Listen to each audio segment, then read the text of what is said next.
The moment I saw my name tag at my son's wedding reception, I felt like I'd been slapped across the face. There, in elegant gold calligraphy on cream cardstock, were the words that would change everything: Franklin Ashford, the help's guest. My hands clenched involuntarily as I stared at those cruel words. Around me, the Blackwood family erupted in barely contained snickers, their designer gowns rustling as they leaned together like conspirators sharing a particularly delicious secret. "Oh my," Victoria Blackwood gasped theatrically, her diamond-heavy fingers pressed to her throat. "Surely that's some kind of mistake, darling?" But her daughter Isabel, my new daughter-in-law, just smiled that razor-sharp smile I'd come to know so well. "No mistake at all, Mother. I believe in honesty. After all, we wouldn't want anyone getting ideas above their station." The blood boiled in my veins as their laughter washed over me like acid. I smiled politely, placed the name tag on my simple black suit that suddenly felt shabby next to their $1,000 outfits, and quietly excused myself. The phone call that changed everything lasted exactly 97 seconds.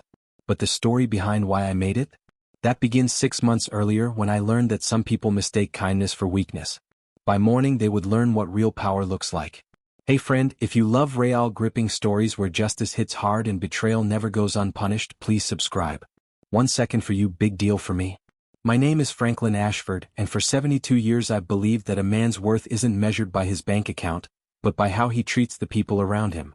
That philosophy served me well when I built my business empire from nothing, and it served me even better when I decided to hide that empire from the world. After my beloved wife Eleanor died 3 years ago, I made a conscious choice to live simply. I sold the mansion in Greenwich, donated most of my designer clothes to charity, and moved into a modest 2-bedroom apartment in Queens. Not because I had to, but because I wanted to stay connected to the real world, the world where people struggled, where kindness mattered more than stock portfolios, where a man could be judged by his character rather than his net worth. My son Nathaniel knew about the downsizing but not about the reasons behind it. As far as he understood, his old dad was just simplifying his life after Mom's death, maybe struggling a bit financially but too proud to ask for help. It was better that way. I'd seen too many relationships destroyed by money, too many people who loved bank accounts more than the people who owned them. Nathaniel was a good boy, 35 now but still my boy. A software engineer with a kind heart and his mother's gentle spirit. When he came to me 6 months ago, practically glowing with happiness, I knew he'd found something special. "Dad, I want you to meet someone," he'd said over dinner at our usual diner, Tony's place on Northern Boulevard, where the coffee was strong and the portions generous. "Her name is Isabel Blackwood." Blackwood. Even then, the name should have warned me. In New York's high society circles, the Blackwoods were royalty, old money, older attitudes, and the kind of generational wealth that built museums and bought politicians. "She's amazing, Dad. Beautiful, smart, funny. I think she might be the one." The joy in his eyes reminded me of myself at that age when I'd first met Eleanor. Love makes fools of us all, and I wasn't about to dim my son's happiness with warnings about social class differences. "When do I get to meet this remarkable woman?" I asked. "Next week. She's invited us to dinner at her parents' place in the Hamptons." The Blackwood estate in the Hamptons was something from a movie: sprawling grounds, manicured gardens, and a house that could have been mistaken for a small hotel. I arrived in my 10-year-old Honda Civic, watching as valets parked Bentleys and Maseratis while studiously ignoring my modest vehicle. Victoria Blackwood, Isabel's mother, greeted me at the door with the kind of smile that never reached the eyes. She was expensively beautiful, the kind of beauty that came from personal trainers, cosmetic surgeons, and stylists who cost more per session than most people earned in a month. "Mr. Ashford," she said, her voice dripping with false warmth. "How quaint. Nathaniel's told us so much about you." The pause before quaint was deliberate, calculated to sting. But I just smiled and handed her the bottle of wine I'd brought, a nice Chardonnay from a local shop, nothing fancy. "Thank you for having me, Mrs. Blackwood. Your home is beautiful." She glanced at the wine bottle like it might contaminate her manicured fingers. "How thoughtful. I'll have the staff put this somewhere." The dinner was an education in subtle cruelty. Richard Blackwood, the family patriarch, made it clear through tone and body language that he considered me several social classes beneath his notice. He spoke about his hedge fund, his polo club, his connections in Washington, all while making sure I understood that these were worlds I could never access. Isabel was different that first night, or at least she played the part differently. She was gracious to me, asking about my work. I told them I was in business consulting, my interests, my life with Eleanor. She seemed genuinely interested, and I found myself hoping that maybe, just maybe, love really could bridge any gap. But I noticed things. The way she watched her parents' reactions to my answers. The slight tightening around her eyes when I mentioned living in Queens. The way she steered conversations away from anything that might reveal too much about my background. After dinner, as we sat on the terrace overlooking their private beach, Richard Blackwood finally addressed me directly. "So, Franklin, may I call you Franklin? What exactly do you do in this business consulting?" I'd prepared for this question. I help small businesses optimize their operations. Nothing too exciting. Ah. His tone suggested he'd categorized me as irrelevant. "And how is that working out for you? Financially, I mean." The question was rude by any standard, but I answered honestly. "I get by. Simple needs, simple life." Victoria Blackwood laughed, a sound like breaking crystal. How refreshing. Someone who isn't obsessed with material success. So rare these days. Later, as Nathaniel drove me back to Queens, he apologized for his future in-laws' behavior. "They're just protective," he said. "Once they get to know you better, they'll come around." I patted his shoulder. "Don't worry about it, son. What matters is that you're happy." But even then I was filing away details. Victoria Blackwood's charity board positions. Richard's hedge fund connections. The way they talked about their business interests and social obligations. Information I'd learned over 5 decades in business was always valuable. Over the following months, as Nathaniel and Isabel's relationship grew more serious, I was gradually excluded from family events. Birthday parties, holiday gatherings, social functions. Somehow my invitations always got lost, or I was told about events after they'd already happened. "It's probably just an oversight," Nathaniel would say, but I could see the doubt creeping into his eyes. His girlfriend's family was making it clear that his father wasn't welcome in their world. I didn't push. Instead, I watched and learned. I learned that Richard Blackwood's hedge fund was heavily leveraged and dependent on a few major investors. I learned that Victoria's social status was built on charity board positions that could be influenced by the right financial pressures. I learned that their beautiful Hampton estate was mortgaged to the hilt, a fact they hid behind careful financial maneuvering. Most importantly, I learned that neither of them had ever bothered to research who I really was. When Nathaniel announced their engagement, I was genuinely happy for them. Despite my reservations about the Blackwoods, Isabel seemed to love my son, and his happiness was all that mattered to me. "Dad, I know Isabel's family can be difficult," he said over dinner at Tony's place. "But she's not like them. She's different." "Different how?" "She doesn't care about money or status. She fell in love with me because of who I am, not what I have or don't have." I wanted to believe that was true. For Nathaniel's sake, I wanted to believe that love really could overcome the class barriers the Blackwoods had spent their lives building. But then came the wedding planning, and I discovered just how different Isabel really was. The wedding planning process revealed the true nature of the people my son was marrying into. What started as subtle exclusion gradually became open contempt, disguised as concern for their daughter's future. The first sign came when they announced the engagement party would be held at the Blackwood estate. I wasn't invited to help plan it, wasn't consulted about dates or guest lists, wasn't even told about it until Nathaniel mentioned it in passing. "Oh, the engagement party," he said casually during one of our dinners. "It's this Saturday. You're coming, right?" "I haven't received an invitation," I replied carefully. His face fell. "That can't be right. Isabel said she mailed them weeks ago." I didn't push the issue. Instead, I bought a simple gift, a crystal vase from Macy's, and showed up at the appointed time. The estate was transformed into something from a magazine, with white roses everywhere and string quartets providing background music. I felt underdressed in my department store suit among the designer tuxedos and gowns. Victoria Blackwood spotted me immediately, her smile sharp enough to cut glass. "Franklin. How unexpected. I do hope our invitation didn't get lost in the mail." "No worries," I replied easily. "I'm just happy to be here for Nathaniel and Isabel." The gift opening ceremony was particularly illuminating. Crystal from Tiffany, artwork from established galleries, jewelry that probably cost more than most people's cars. When Nathaniel opened my modest vase, Isabel held it up with the same expression most people reserve for roadkill. "How practical," she announced to the assembled guests. "Every couple needs something from the discount store." The laughter that followed wasn't kind. It was the sound wealthy people make when they encounter something beneath their notice. But I just smiled and sipped my champagne, making mental notes about each cruel chuckle. The wedding planning meetings were worse. I offered repeatedly to contribute. After all, traditionally the groom's family paid for certain aspects of the celebration. But my offers were met with barely concealed amusement. "Oh, Franklin," Victoria cooed during one particularly painful encounter. "How sweet of you to offer. But this is going to be quite expensive. We simply couldn't ask you to strain your limited resources." Limited resources. If only she knew that the man she was condescending to could buy her hedge fund husband's business 10 times over without affecting his morning coffee budget. Nathaniel tried to include me, bless his heart. He'd call with updates about venue bookings, menu tastings, flower arrangements. Always apologizing for another event I somehow wasn't invited to. "Dad, I'm sure it was just an oversight," he'd say when I mentioned missing the cake tasting or the rehearsal dinner planning session. "Isabel's been so stressed with all the arrangements." Stressed?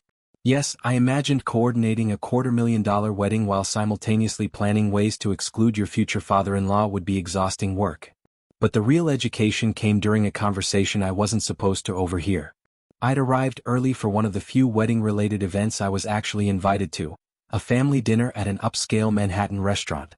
As I approached the table, I heard Richard Blackwood's voice carrying clearly in the nearly empty dining room. "Simply can't have him at the head table," he was saying. "The man drives a Honda and lives in Queens, for God's sake. Our friends will wonder who invited the help." Victoria's laugh was like ice crackling. "Darling, you're terrible. Though I do worry about what this marriage means for Isabel's social standing. Nathaniel's a lovely boy, but his father is a liability," Isabel finished coldly.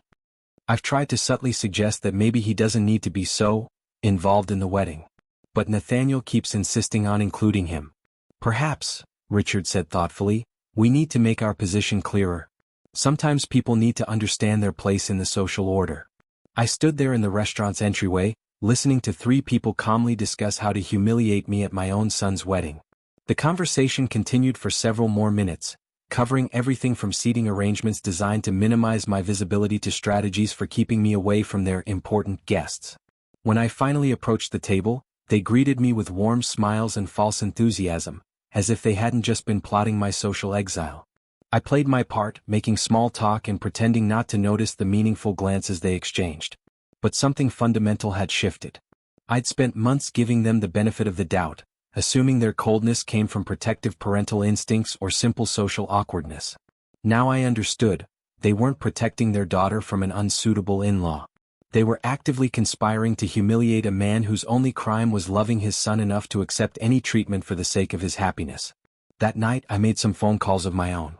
"Vincent," I said to my longtime attorney and friend, "I need you to research the Blackwood family. Everything.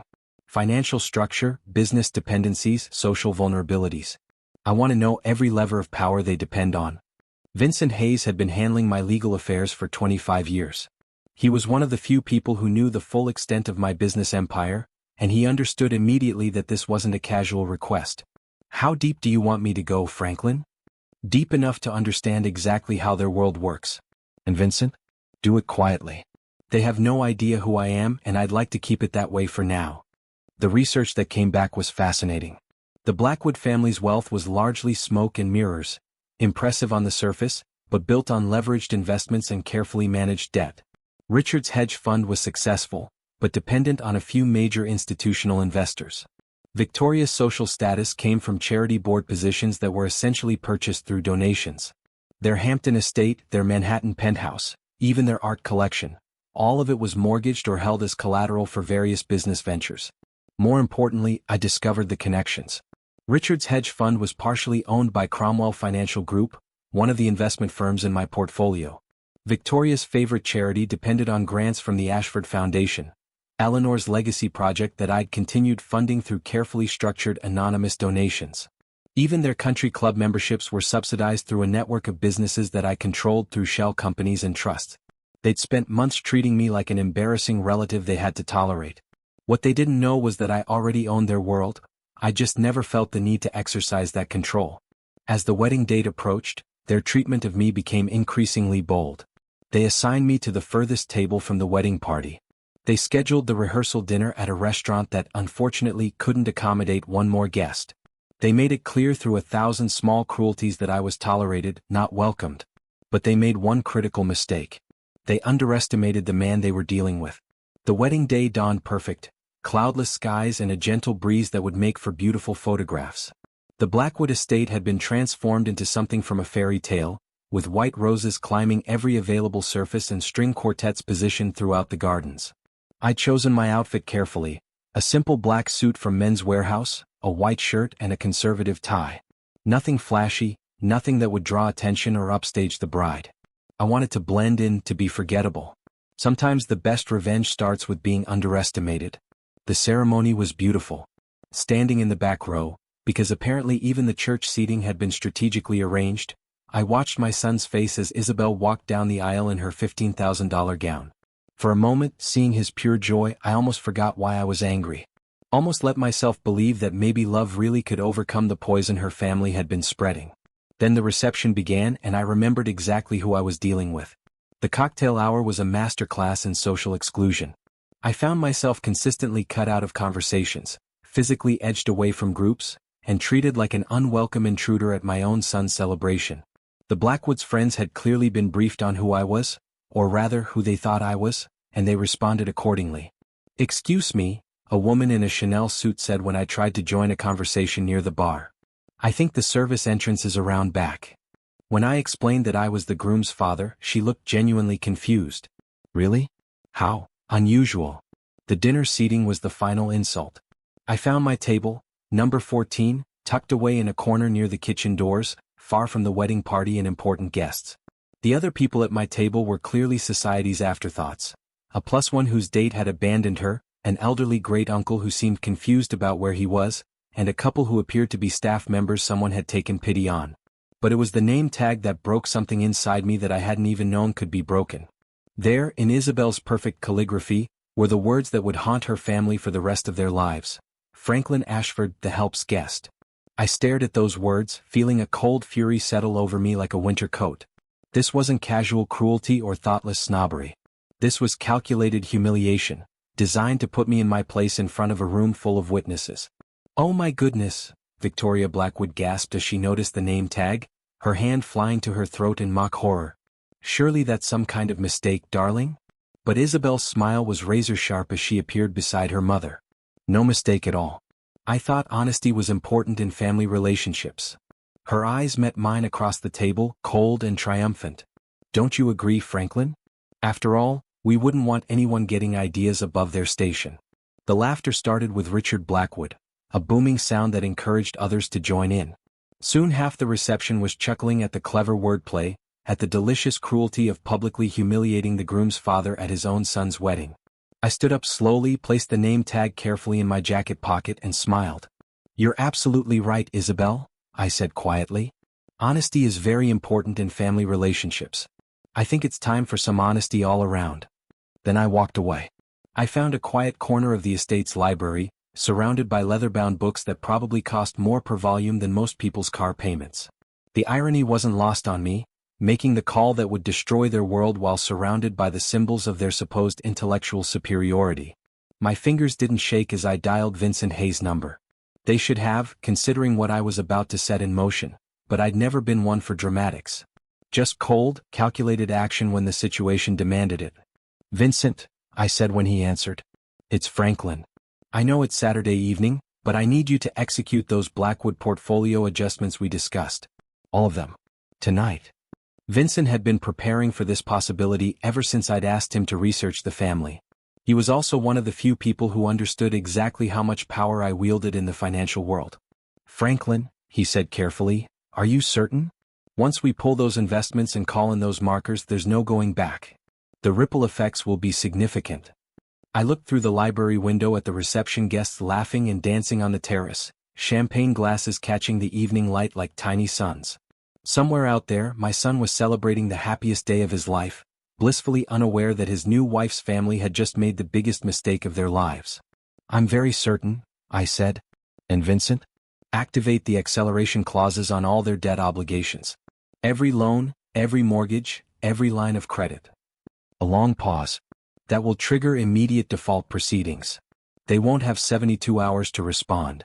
48 hours should be sufficient," I replied, thinking about Isabel's name tag, about the laughter, about 3 years of careful planning that had led to this moment.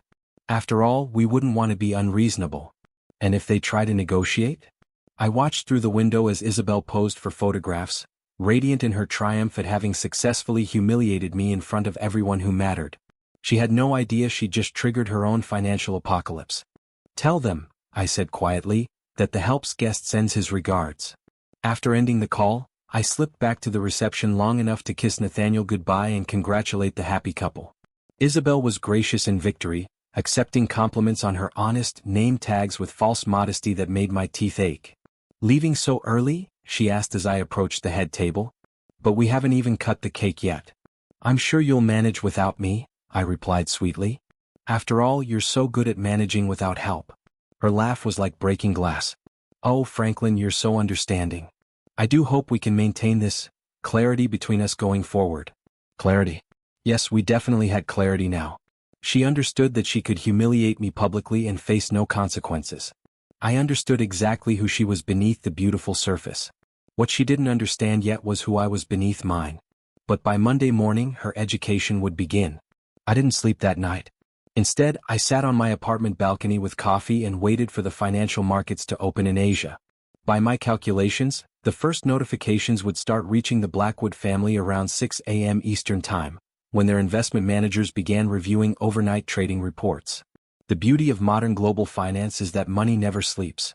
While the Blackwood family was presumably sleeping off their champagne hangovers from the wedding reception, automatic trading systems were executing orders that would fundamentally reshape their world.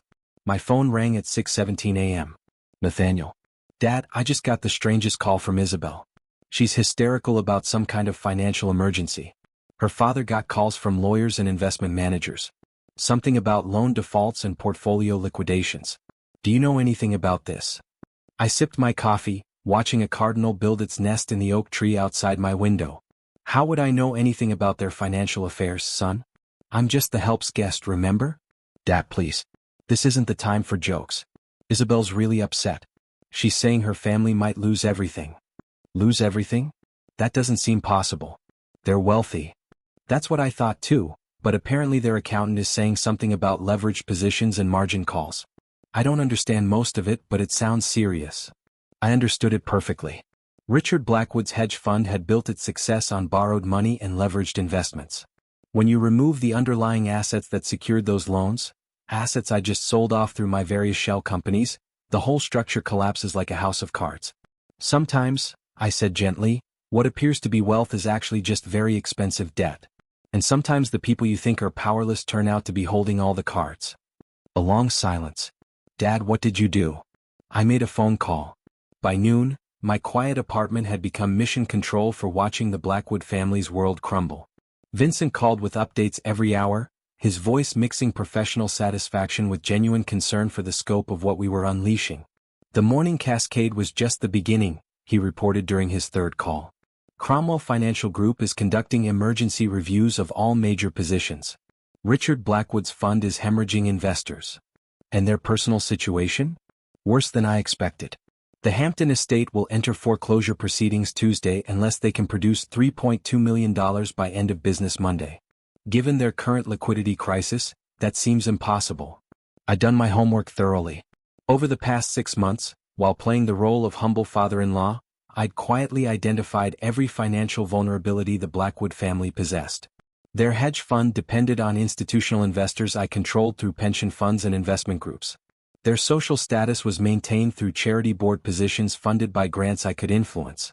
Even their art collection was partially collateral for loans from banks where I held controlling interests. The timing couldn't have been more perfect. The wedding expenses had already stretched their credit lines to the breaking point. The $250,000 ceremony that was supposed to display their wealth had actually been funded by borrowed money they couldn't afford to lose. All I'd done was call in those loans simultaneously, like pulling multiple foundation blocks from an elaborate house of cards. My phone rang again at 2 p.m. This time it was a number I didn't recognize. "Mr. Ashford? This is Richard Blackwood. I believe we need to have a conversation." His voice was different from the condescending tone I'd grown accustomed to. There was strain there and something that might have been desperation. "Of course, Richard. What can I do for you? I think you know exactly what this is about. The timing of this financial crisis isn't coincidental, is it?" I had to admire his directness. Desperation had apparently stripped away some of his social pretenses. I'm afraid I don't understand what you're implying. Are you suggesting that someone like me could influence major financial markets? I'm suggesting that someone with serious power has decided to destroy my family, and the timing suggests it was you. That's quite an accusation. What makes you think a simple business consultant would have that kind of influence? Because I spent all night having my people trace the corporate structures of the companies that pulled their support. Shell companies, investment partnerships, holding trusts, very sophisticated financial instruments, all leading back to one source. So he'd finally done his homework. Better late than never. And what did your research reveal? It revealed that I've been a fool. Franklin Ashford isn't just some working-class consultant from Queens. You're the Franklin Ashford. The one who built Apex Holdings from nothing and turned it into one of the largest private investment firms in the country. I said nothing, letting him fill the silence. My God, he continued, his voice dropping to a whisper. You've been playing us from the beginning? The humble act, the modest apartment, the old car, all of it was performance. Performance? No, Richard. That's who I really am. The money never changed that. I paused, letting that sink in. But it did give me options when your daughter decided to publicly humiliate me at her wedding. What do you want from us? For the first time since this began, I smiled. I want you to understand what respect looks like, Richard. Real respect, not the kind you demand because of your bank account or your social connections. How much will it cost? The question revealed everything about how he saw the world. Every problem was a transaction, every conflict a negotiation with a price tag. This isn't about money, I said. This is about education. Your family has forgotten some basic lessons about human decency. I'm going to help you remember them. That evening brought my first face-to-face meeting with the new humbled Richard Blackwood. He arrived at my apartment looking like a man who'd aged a decade in 24 hours. Gone was the perfectly groomed hedge fund prince. In his place stood someone who finally understood what powerlessness felt like. Richard Blackwood sat in my modest living room like a man attending his own funeral. His usually perfect appearance was disheveled, wrinkled shirt, unshaven face, the hollow look of someone who'd discovered that everything he'd built his identity on could disappear overnight. I need to understand what's happening, he said without preamble. My entire portfolio has collapsed. Every major investor has pulled out. The banks are calling in loans I've had for 15 years. This level of coordinated action doesn't happen by accident. I poured him coffee in a mug from my local diner, watching as he took in my surroundings with new eyes. The same apartment he'd probably dismissed as proof of my insignificance now represented something more complex. A choice rather than a limitation. Tell me about your morning, I said, settling into the chair across from him. My morning? He looked confused. My morning was a series of phone calls from panicked investors and lawyers telling me I'm facing financial ruin. Before that, how did you wake up? What did you think about? I don't understand. Humor me. He rubbed his temples, the gesture of a man fighting off a massive headache. I woke up, angry, confused, wondering how everything could fall apart so quickly. He paused. Then I realized it wasn't quick at all. Someone had been planning this for months. Someone with extensive knowledge of your business structure, your dependencies, your vulnerabilities. Someone who had access to inside information about our family finances. I nodded. Someone you consistently underestimated and excluded from family discussions, never thinking he might be listening when you talked about business matters at dinner parties and social events. Understanding dawned in his eyes. You weren't just being polite at those gatherings. You were gathering intelligence. I was learning about the character of the people my son was marrying into. What I discovered was illuminating. Richard set down his coffee cup with shaking hands. The engagement party, the wedding planning, all those times you seemed so accommodating. I was watching you reveal who you really were when you thought you were dealing with someone powerless. I leaned forward slightly. Do you remember what you said at dinner 3 weeks ago? When you didn't think I could hear you? His face went pale. We didn't mean. You said I was the help, and that your friends would wonder who invited me to a family wedding.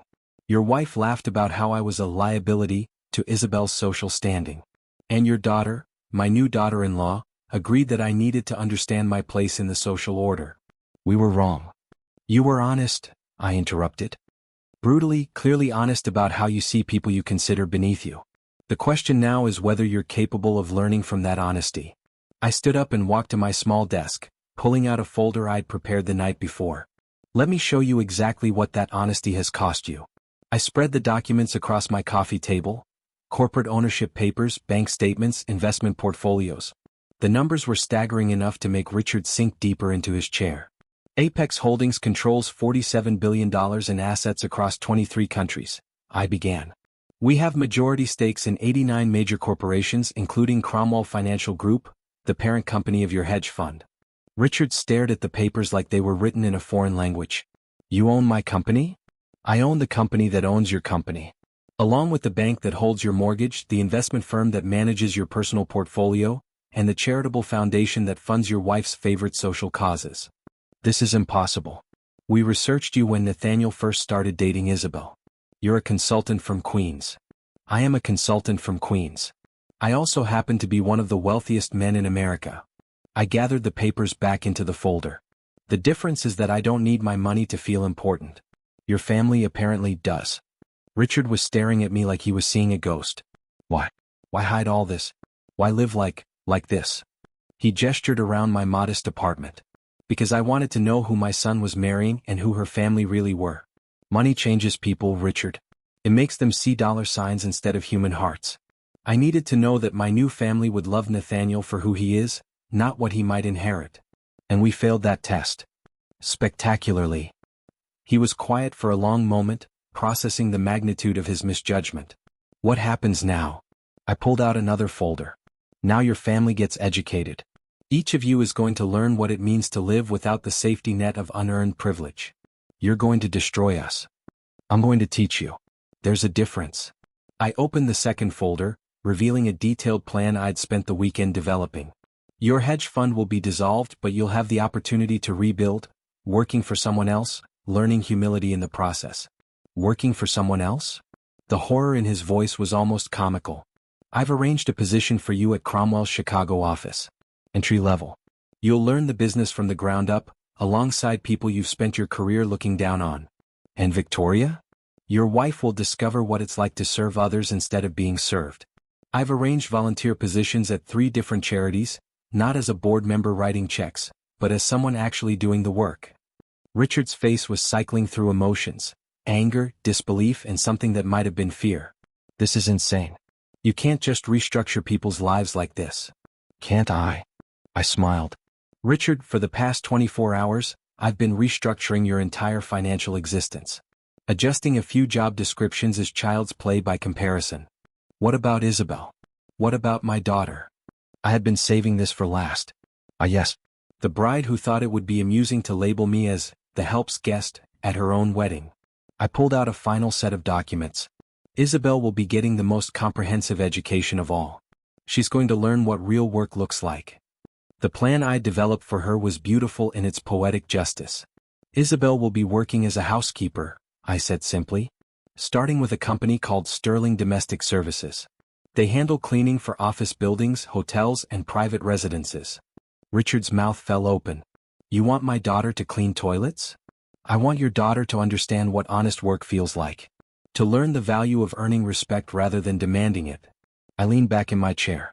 She'll also be volunteering at a homeless shelter every weekend, serving meals and learning about people she spent her life ignoring. This is madness. Isabel has never cleaned anything in her life. She has a master's degree from Harvard. And now she'll learn what that degree is actually worth when it's not backed up by daddy's money and social connections. Richard stood up abruptly, pacing to my small window. When he turned back, desperation had replaced anger in his expression. How long? He asked quietly. 6 months minimum. Maybe longer, depending on how quickly you all learn the lessons I'm trying to teach. And if we refuse? I smiled. Then you'll discover what true powerlessness looks like. Your assets will remain frozen, your credit will stay destroyed, and your social reputation will be permanently shattered. I'll make sure everyone in your circles knows exactly what kind of people you are when you think nobody important is watching. You're destroying our lives. No, Richard. I'm revealing what your lives actually were underneath all the borrowed money and inherited privilege. The question is whether you're capable of building something better. The next morning brought exactly what I'd expected. A phone call from Isabel herself, her voice stripped of its usual arrogance and replaced with something I'd never heard from her before, genuine fear. Franklin, I need to speak with you, she said, her voice trembling. Could we meet for coffee? Of course, dear. I always have time for family. About yesterday, about the name tag.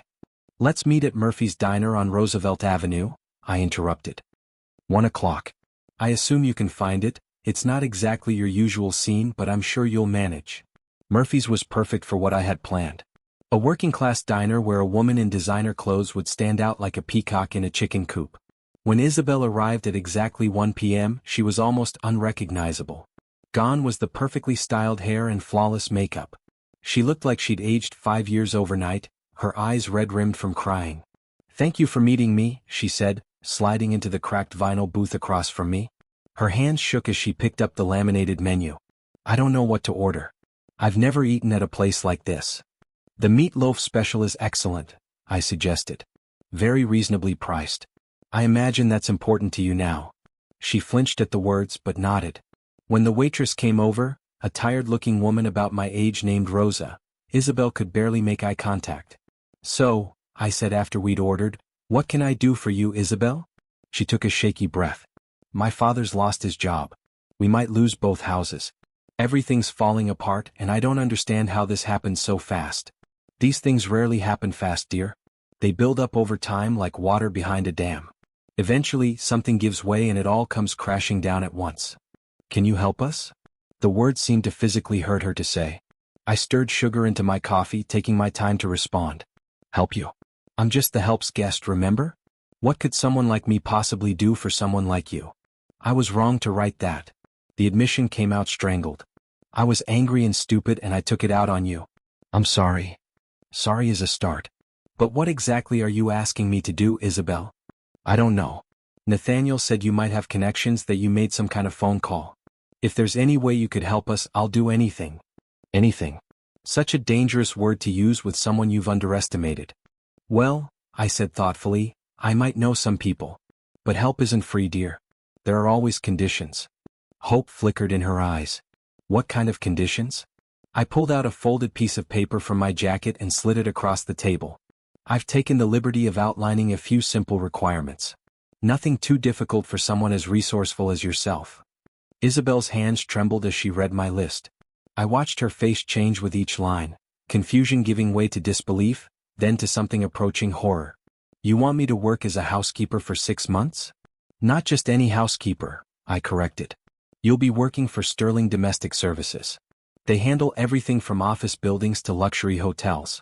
Very thorough training program. But I've never cleaned anything in my life. We've always had staff for that." "Then you'll learn. Education is so important, don't you think?" I sipped my coffee, enjoying the way she was processing this reversal of fortune. "The second condition is that you'll volunteer at the Harbor Light Homeless Shelter every Saturday for the next year." "A homeless shelter?" Her voice was barely a whisper. "The very same one your mother's charity board pretends to support but has never actually visited. You'll get to meet the people you've been helping from a distance all these years." She kept reading, her face growing paler with each requirement. "You want me to give up my apartment and move into subsidized housing? Just until you can afford something better on your housekeeper's salary. It's a nice complex in Queens. Very authentic." The meatloaf special arrived, giving Isabel a moment to compose herself. She pushed the food around her plate without eating, clearly struggling to process what was happening to her world. "And if I agree to all this," she asked finally, "then I'll make some phone calls. See what can be done about those pesky loan defaults. Maybe even put in a good word for your father at his new job." "New job?" "Entry-level position at Cromwell Financial Group's Chicago office. Great learning opportunity for someone starting over in the financial sector." Something flickered in her eyes, the first hint that she was beginning to understand the scope of what had happened to her family. "What kind of influence do you have?" she asked quietly. I smiled mysteriously. "The kind that comes from understanding how the world really works. Your father built his career on managing other people's money, Isabel. Did you ever wonder whose money he was managing?" The fork slipped from her fingers, clattering against the plate. "What are you saying?" "I'm saying that perhaps you should have done more research on your new father-in-law before deciding to humiliate him at a public event." She stared at me like she was seeing me for the first time. "Who are you?" "I'm exactly who I've always been. A man who loves his son enough to accept any treatment for his happiness. A man who's watched you and your family treat him like an accessory to your social status. A man who's about to give you a choice that will determine your family's future." I reached across the table and tapped my list of conditions. You have 24 hours to decide. Accept my terms and I'll consider helping your family recover from their current difficulties. Refuse, and by Friday you'll be learning exactly what real charity looks like when you're on the receiving end. That evening brought an unexpected visitor to my apartment, Nathaniel, looking more confused and hurt than I'd ever seen him. "Dad, what's going on?" he said as soon as I opened the door. "Isabel came home crying, talking about some kind of list you gave her. Something about working as a cleaning lady and living in Queens." I stepped aside to let him enter, watching as he took in my modest surroundings with new eyes, the same eyes Isabel must have used when she finally understood that my simple lifestyle was a choice, not a limitation. "Your wife's family has been having some financial difficulties," I said carefully. "I've offered to help, but there are conditions. Conditions that involve making my wife scrub floors? Conditions that involve your wife learning what honest work looks like." I moved to the kitchen, starting a pot of coffee. "Nathaniel, how much do you know about what happened at your wedding reception? I know there was some kind of misunderstanding about seating arrangements. Isabel said she was trying to be funny with the name tags." I pulled out my phone and showed him a photo I'd taken of the name tag before throwing it away. His face went pale as he read the words, "The helps guest," written in his wife's elegant handwriting. "She thought this was funny?" he asked quietly. "She thought it was honest?" Her exact words were that she believed in honesty and didn't want anyone getting ideas above their station. Nathaniel sank into my couch, staring at the photo. "I can't believe she would do something like this." "Can't you? Have you ever watched how your wife treats waiters, housekeepers, doormen? Have you noticed how she talks about people she considers beneath her social class? She's not usually like this. Nathaniel, she's exactly like this when she thinks there are no consequences for her behavior. The question is whether you're willing to see it." I sat down across from him, my heart breaking for the pain in his eyes. This was the hardest part of what I was doing, forcing my son to confront the reality of the woman he'd married. "Dad, I love her. I know you do. And that's why I'm giving her a chance to become someone worthy of that love. By humiliating her the way she humiliated you? By teaching her what I should have taught her months ago, that treating people with cruelty has consequences, and that character matters more than social status." Nathaniel was quiet for a long time, turning my phone over in his hands as if the name tag photo might change if he looked at it from a different angle. "There's something else, isn't there?" he said finally. "This isn't just about punishment. You could destroy their family completely if you wanted to. But you're giving them a way out." I smiled, proud of my son's insight. "What makes you think I have that kind of power?" "Because you're my father and I'm finally starting to understand that I never really knew who you were." I walked to my desk and pulled out one final folder, the one I'd been saving for this conversation. "Nathaniel," I said gently, "there are some things about your old dad that might surprise you." 6 months later, I stood outside Sterling Domestic Services, watching Isabel emerge from the building in her company uniform. Her once perfect manicure was gone, her hands rough from honest work. But there was something in her posture I'd never seen before, a quiet pride that had nothing to do with her family's money or social status. "Franklin," she said, spotting me near the bus stop, "I didn't expect to see you here. I had a meeting downtown. Thought I'd check on how you're adjusting to your new life." She shifted her cleaning supplies to her other hand, no longer embarrassed by the tools of her trade. "It's hard work, but I'm learning things about myself I never knew. Such as that I'm actually capable of more than I thought. Mrs. Rodriguez, my supervisor, says I have a natural attention to detail. She's recommending me for the hotel management training program." I wasn't surprised. Stripped of her privileges and forced to rely on her own abilities, Isabel had discovered strengths she'd never needed to develop.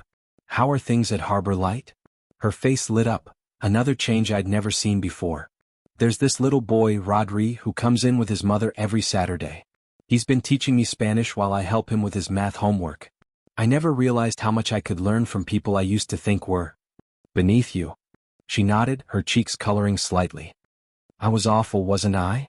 You were ignorant. There's a difference, and ignorance can be cured with the right education." Over the past 6 months, I'd watched the entire Blackwood family transform. Richard had thrown himself into his entry-level position at Cromwell Financial Group with the desperation of a man who discovered that his previous success had been built on other people's work. Victoria had found unexpected fulfillment in direct service work, trading her charity board meetings for hands-on volunteer shifts that put her in contact with the people she'd once helped only from a distance. But the most dramatic change had been in Isabel herself. Franklin, she said quietly, I need to ask you something. Go ahead. Who are you really? I know there's more to this story than you've told any of us. I'd been expecting this question for months. The financial recovery I'd orchestrated for her family, restoring just enough of their assets to prevent complete ruin while ensuring they remembered the lessons they'd learned, had been too precise, too perfectly calibrated to be the work of a simple business consultant. I'm exactly who I've always been, I said. A father who loves his son. That's not an answer. I smiled. It's the only answer that matters. Everything else is just details. The kind of details that can restructure entire financial portfolios overnight? The kind of details that become important when someone threatens the happiness of people I love. She studied my face for a long moment, and I could see her putting together pieces of a puzzle she was only now beginning to understand.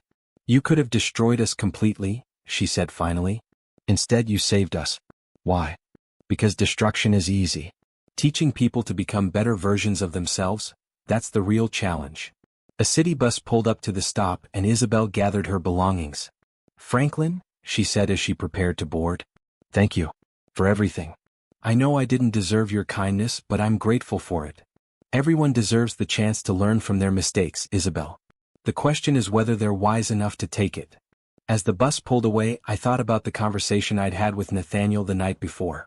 He'd finally learned the truth about his father's business empire, about the wealth I'd kept hidden, about the power I wielded in financial circles across the globe. His reaction had surprised me. I'm proud of you, Dad, he'd said. Not because of the money but because of what you did with it. You could have just written them off, but instead you gave them something more valuable than anything they'd lost. What's that? The chance to earn your respect. And their own. The Blackwood family had indeed earned both. Richard was being promoted to senior analyst at Cromwell Financial Group, his work ethic and newfound humility impressing supervisors who had no idea about his previous status. Victoria had been elected to the board of Harbor Light, but this time as someone who understood the organization from the ground up. And Isabel was building a life based on her own achievements rather than inherited privilege. Most importantly, my son's marriage was stronger than ever, built now on mutual respect and shared values rather than social convenience. As I walked back to my car, still the same modest Honda, though I'd finally bought a slightly newer model, I reflected on the lessons of the past year. Money I'd learned long ago was just a tool. How you used it revealed everything about your character. I'd used mine to teach my new family that true wealth wasn't measured in stock portfolios or social connections, but in the relationships we build and the respect we earn from people who matter. The name tag that had started this whole journey was still tucked away in my desk drawer at home, a reminder of what happens when people mistake kindness for weakness. But it was no longer a source of pain. Instead, it had become something else entirely. Proof that sometimes the best way to destroy your enemies is to turn them into family. Sometimes the greatest victory isn't defeating those who wrong you, but giving them the chance to become people worth forgiving. Have you ever been underestimated because of how you looked or where you came from? How do you handle people who judge others based on wealth or status rather than character? Share your thoughts in the comments below about what true respect really means. If you enjoyed this story, don't forget to subscribe and turn on the notification bell so you never miss our next chilling tale. Thanks for watching. See you in the next one.